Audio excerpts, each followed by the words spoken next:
وہ رضا کے نیزے کی مار ہے کہ عدو کے سینے میں غار ہے،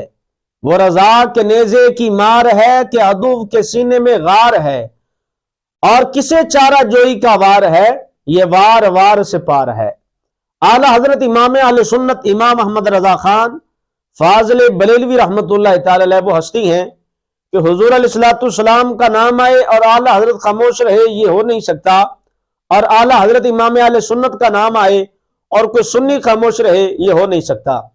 اب آپ احتشام آپ نے چند روز پہلے سوشل میڈیا پہ ایک ویڈیو سنی اور دیکھی ہوگی،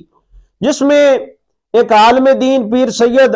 ریاض حسین شاہ صاحب کہہ رہے ہیں کہ مجھے اعلیٰ حضرت کو اعلیٰ حضرت کہنے سے تکلیف ہوتی ہے۔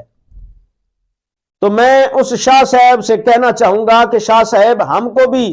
یہ بڑی تکلیف ہوتی ہے کہ ہم آپ کو سید کہتے ہیں، ہم کو بھی بڑی تکلیف ہوتی ہے کہ جب آپ اور آپ کے حواری جو ہیں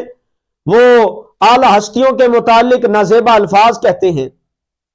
آپ کو تکلیف اس وقت نہیں ہوئی جب آپ نے قائد اعظم محمد علی جناح کو قائد اعظم کہا، آپ کو تکلیف اس وقت نہیں ہوئی جب آپ نے امام اعظم ابو حنیفہ کو امام اعظم کہا، یا صرف آپ کو تکلیف اس وقت ہوتی ہے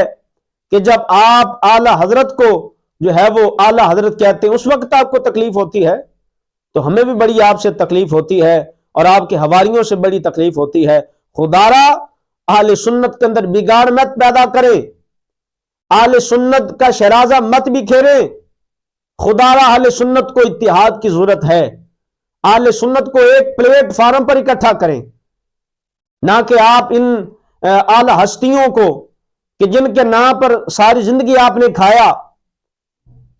جن کے بیانات اور جن کی کتابوں سے آپ نے استفادہ حاصل کیا، اور آج آپ انہی ہستیوں کے متعلق جو ہے وہ نازیبا الفاظ کہتے ہیں، تو خدا را کچھ عقل کریں۔ اللہ رب العالمین ہم سب کو سمجھ کی توفیق نصیب فرمائے۔